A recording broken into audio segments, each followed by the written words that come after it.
MDH chana masala.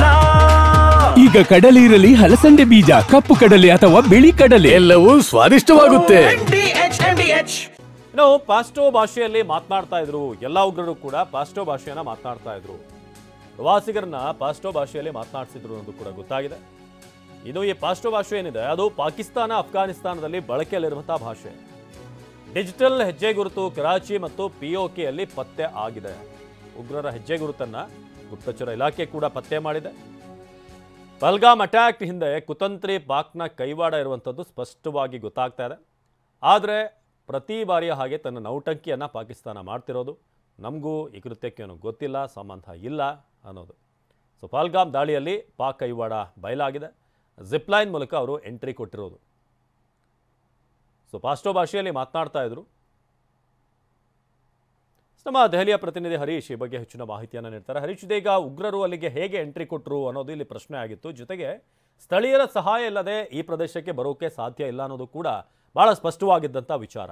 So reach ಆಗಿದ್ದು ಹೇಗೆ, ಜೊತೆಗೆ ಈ ಡಿಜಿಟಲ್ ಹೆಜ್ಜೆ ಗುರುತಿನಲ್ಲಿ ಇವರು ಮಾತನಾಡ್ತಿದ್ದಂಥ ಭಾಷೆ, ಜೊತೆಗೆ ಅಲ್ಲಿ ಏನೇನು ಮಾಡ್ತಾ ಇದ್ರು, ಹೇಗೆ ಬಂದು ಅಡಗಿ ಕೂತಿದ್ರು, ಇದೆಲ್ಲವೂ ಕೂಡ ಈಗ NIA ತನಿಖೆಯಲ್ಲಿ ಏನೇನು ಗೊತ್ತಾಗ್ತಿದೆ ಅಂತ.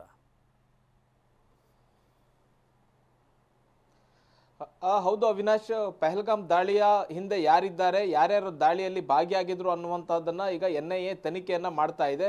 ಒಂದಷ್ಟು ಪುರಾವೆ ಸಾಕ್ಷಿಗಳು ಕೂಡ ಸಿಗ್ತಾ ಇದೆ. ಅವರು ದಾಳಿ ಮಾಡಿದ ನಂತರ ಯಾವ ಮಾರ್ಗದ ಮೂಲಕ ಅವರು ತಪ್ಪಿಸ್ಕೊಂಡ್ರು ಅನ್ನುವಂಥದ್ದನ್ನು ಕೂಡ ಈಗ NIA ತನಿಖೆಯನ್ನ ಮಾಡ್ತಿದೆ. ಜೊತೆಗೆ ಅವರು ಬಂದಿದ್ದಾದ್ರೂ ಹೇಗೆ, ಬೈಸರನ್ ಕಣಿವೆಗೆ ಅವರು ಬಂದಿದ್ದಾದ್ರೂ ಹೇಗೆ ಅನ್ನುವಂಥ ನಿಟ್ಟಿನಲ್ಲೂ ಕೂಡ ಅವರ ಹೆಜ್ಜೆ ಗುರುತುಗಳನ್ನ ಈಗ NIA ತನಿಖೆಯನ್ನ ಮಾಡ್ತಿರುವಂತಹದ್ದು. ಮುಖ್ಯವಾಗಿ ಅವರು POKಯಿಂದ ಕೋಕರ್ನಾಗ್ ಪ್ರದೇಶಕ್ಕೆ ಬರ್ತಾರೆ. ಇದೊಂದು ದಟ್ಟವಾದಂತಹ ಸುಂದರ ಪ್ರದೇಶ ಕೋಕರ್ನಾಗ್ ಪ್ರದೇಶ. ಮತ್ತೆ ಇಲ್ಲಿ ಯಾವುದೇ ರೀತಿಯಂತ ವೆಹಿಕಲ್ಗಳು ಈ ಒಂದು ಪ್ರದೇಶಕ್ಕೆ ಹೋಗಕ್ಕಾಗಲ್ಲ. ಮತ್ತೆ ಅಡಗಿ ಕುತ್ಕೊಳ್ಳಿಕ್ಕೆ ಈ ಒಂದು ಪ್ರದೇಶ ಉಗ್ರರಿಗೆ ಸೂಕ್ತ ಆಗಿತ್ತು.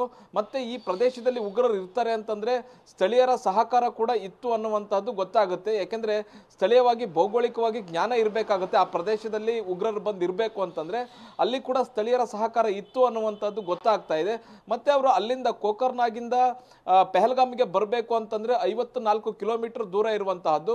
54 ಕಿಲೋಮೀಟರ್ ದೂರ ಇದೆ ಅಂತಂದ್ರೆ ಅಲ್ಲಿಂದ ಬಸ್ನಲ್ಲಿ ಕೂಡ ಬರಬಹುದು, ಮತ್ತೆ ವೆಹಿಕಲ್ಗಳು ಕೂಡ ಬರಬಹುದು ಪಹಲ್ಗಾಮ್ ತನಕ. ಅಲ್ಲಿ ಯಾವ ವಾಹನವನ್ನು ಅವರು ಬಳಕೆ ಮಾಡಿದ್ದಾರೆ ಅನ್ನುವಂಥದ್ದನ್ನು ಕೂಡ ಈಗ NIA ತನಿಖೆಯನ್ನ ಮಾಡ್ತಿದೆ. ಪಹಲ್ಗಾಮ್ ಇಂದ ಬೈಸರನ್ಗೆ ಬರಬೇಕು ಅಂತಂದ್ರೆ ಕುದುರೆ ಅಥವಾ ಕಾಲ್ನಡಿಗೆಯಲ್ಲಿ ಬರಬೇಕಾಗತ್ತೆ. ಅವರು ಸಾಮಾನ್ಯವಾಗಿ ಪ್ರವಾಸಿಗರು ಹೋಗ್ತಕ್ಕಂಥ ದಾರಿಯನ್ನೇ ಬಳಸಿದ್ರ ಅಥವಾ ಬೇರೆ ಮಾರ್ಗದ ಮೂಲಕ ಕಾಡಿನಿಂದ ಏನಾದರೂ ಅವರು ಬಂದ್ರ ಅನ್ನುವಂಥದ್ದನ್ನು ಕೂಡ ಈಗ NIA ತನಿಖೆಯನ್ನ ಮಾಡ್ತಿರ್ತಕ್ಕಂಥದ್ದು.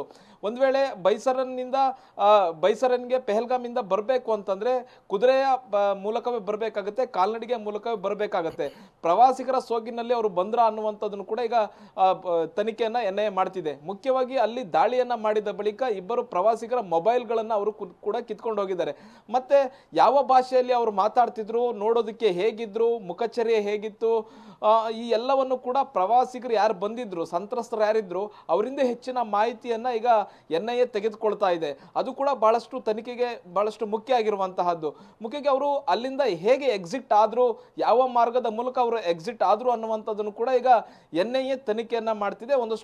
ಅದಕ್ಕೆ ಒಂದಷ್ಟು ಪುರಾವೆಗಳು ಕೂಡ ಸಿಗ್ತಾ ಇರುವಂತಹದ್ದು. ಇನ್ನು ಮುಖ್ಯವಾಗಿ ಅವರು ಬೈಸರನ್ಗೆ ಬರೋದಕ್ಕೂ ಮುಂಚೆ ಅವರು ಪಹಲ್ಗಾಮ್ನಲ್ಲಿ ಇದ್ರು ಅನ್ನುವಂತಹ ಮಾಹಿತಿ ಕೂಡ ಸಿಗ್ತಾ ಇದೆ. ಹಾಗಾದ್ರೆ ಅವ್ರು ಎಲ್ಲಿದ್ರು, ಒಂದು ಅಂಗಡಿಯಲ್ಲಿ ಇದ್ರು, ಅಂಗಡಿಯಲ್ಲಿ ಅವಿತ್ ಕೂತ್ಕೊಂಡಿದ್ರು ಒಂದಿಬ್ರು ಅನ್ನುವಂತಹ ಮಾಹಿತಿ ಸಿಗ್ತಾ ಇದೆ. ಜೊತೆಗೆ ಇನ್ನಿಬ್ರು ಡೆಲಿವರಿ ಬಾಯ್ಗಳ ರೀತಿ ಕೆಲಸ ಮಾಡ್ತಾ ಇದ್ರು, ಅದು ತೋರಿಕೆಗೆ ಅಥವಾ ಮಾರುವೇಷದಲ್ಲಿ ಇದ್ರು ಅನ್ನುವಂಥದ್ದು ಕೂಡ ಈಗ ಗೊತ್ತಾಗ್ತಾ ಇರುವಂತಹದ್ದು. ಹೀಗೆ ತನಿಖೆಯಲ್ಲಿ ಒಂದಷ್ಟು ಮಹತ್ವದ ವಿಚಾರಗಳು ಸಿಗ್ತಾ ಇದೆ. NIA ಈಗಾಗಲೇ ತನಿಖೆಯನ್ನ ನಡೆಸ್ತಾ ಇದೆ. ಈಗಾಗಲೇ 3 ದಿವಸಗಳಲ್ಲಿ ಸಾಕಷ್ಟು ತನಿಖೆಯಲ್ಲಿ ಒಂದಷ್ಟು ಮಹತ್ವದ ವಿಚಾರಗಳು ಸಿಕ್ಕಿರುವಂತಹದ್ದು. ಮತ್ತೆ ಪಾಕಿಸ್ತಾನಕ್ಕೆ ನೇರವಾಗಿ ಕನೆಕ್ಷನ್ ಇರತಕ್ಕಂಥ ಒಂದಷ್ಟು ವಿಚಾರಗಳು ಕೂಡ ಸಿಕ್ಕಿರುವಂತಹದ್ದು.